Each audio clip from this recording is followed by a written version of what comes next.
Madame, Monsieur, bonjour, bienvenue dans Chine-France, le journal sur Mandarin TV. Tout de suite, les titres de ce journal. La situation épidémique à Shanghai s'améliore. Les bus de la ville se préparent à reprendre leurs activités. Vol inaugural réussi pour l'hélicoptère civil chinois AC-313A.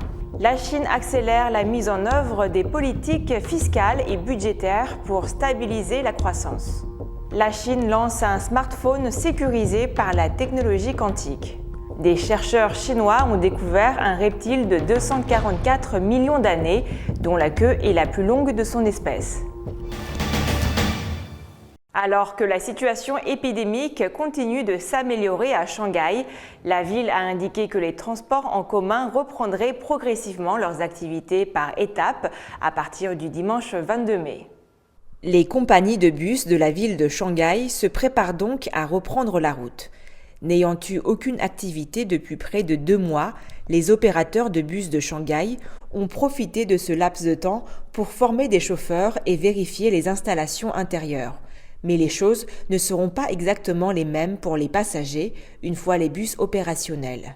Les compagnies de bus ont annoncé que les services ne reprendraient pas complètement le 22 mai, mais plutôt par étapes.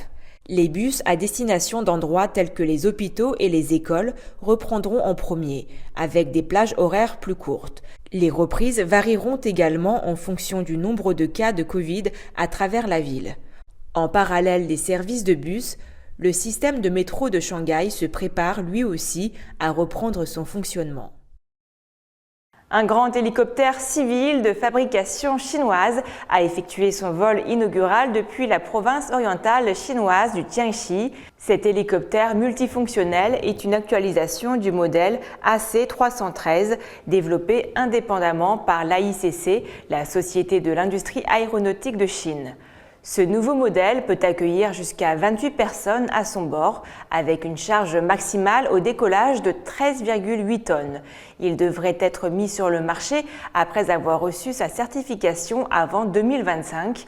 Il a été spécialement conçu pour les missions de sauvetage. Les autorités affirment qu'il contribuera à renforcer le système de secours aérien de la Chine. La Chine a accéléré la mise en œuvre d'une série de politiques fiscales et budgétaires pour soutenir la croissance économique, a annoncé mardi un haut responsable chinois.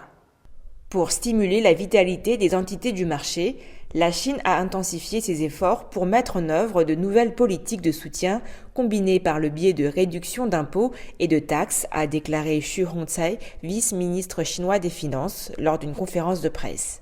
L'octroi de remboursement de la taxe sur la valeur ajoutée aux micro- et petites entreprises est en place depuis avril. Parallèlement, les travaux visant à rembourser les encours de taxes sur la valeur ajoutée pour les moyennes et grandes entreprises commenceront plus tôt que prévu, a indiqué le vice-ministre. Jusqu'à présent, la Chine a réduit les charges fiscales tout en augmentant les flux de trésorerie pour les entreprises de plus de 1600 milliards de yuans, soit environ 235,8 milliards de dollars cette année. Au total, 1200 milliards de yuans de paiements de transferts spéciaux du gouvernement central ont été mis en place pour aider à réduire les impôts et les frais et à assurer les moyens de subsistance de la population, avec 800 milliards de yuans déjà alloués.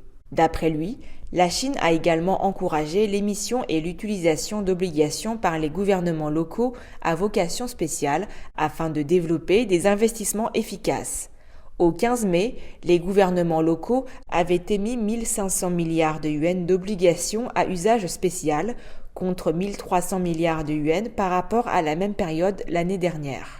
À la fin du mois d'avril, les obligations à vocation spéciale émises avaient apporté un soutien financier à plus de 11 000 projets.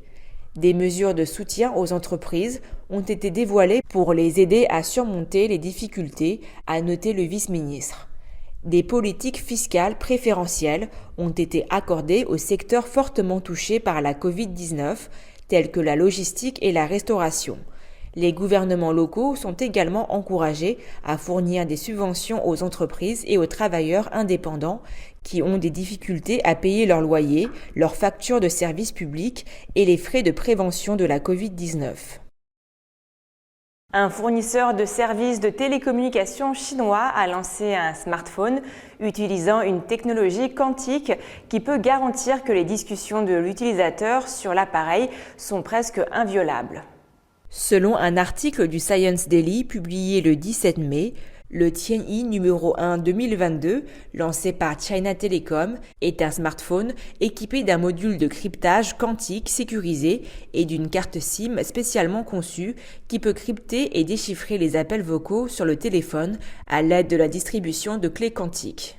Le géant chinois des télécoms a créé une co-entreprise avec la start-up Quantum CTech en 2021 pour développer la communication basée sur la technologie quantique et mettre sur le marché cet ingénieux savoir-faire. Des scientifiques chinois, dont certains faisaient partie de l'équipe fondatrice de Quantic CTech, ont testé la distribution de clés quantiques avec le premier téléphone quantique au monde, Missus, lancé en août 2016. Contrairement à la cryptographie traditionnelle, la technologie quantique utilise des photons uniques dans des états de superposition quantique par lesquels la clé est intégrée pour garantir une sécurité inconditionnelle entre des parties distantes. La superposition quantique est un principe fondamental de la mécanique quantique, affirmant que tout comme les ondes en physique classique, deux états quantiques ou plus peuvent être additionnés.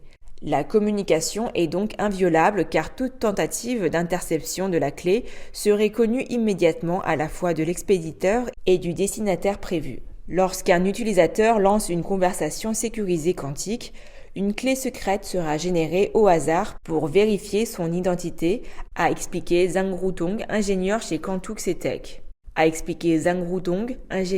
Quantum CTech. Après vérification, le réseau quantique générera une nouvelle clé en temps réel pour chiffrer les données vocales. La clé est générée de manière aléatoire, difficile à déchiffrer et jetée immédiatement après l'appel, a-t-il ajouté. Le service est disponible lorsque les expéditeurs et les destinataires utilisent le téléphone quantique. Et dans le monde des reptiles, la taille de la queue est une chose qui compte. Certaines espèces utilisent leur longue queue pour l'équilibre, comme le lézard asiatique et le basilic vert, tandis que les reptiles marins utilisent la leur pour assurer la propulsion et la maniabilité. Des scientifiques chinois ont découvert un reptile de 244 millions d'années, dont la queue est la plus longue de son espèce.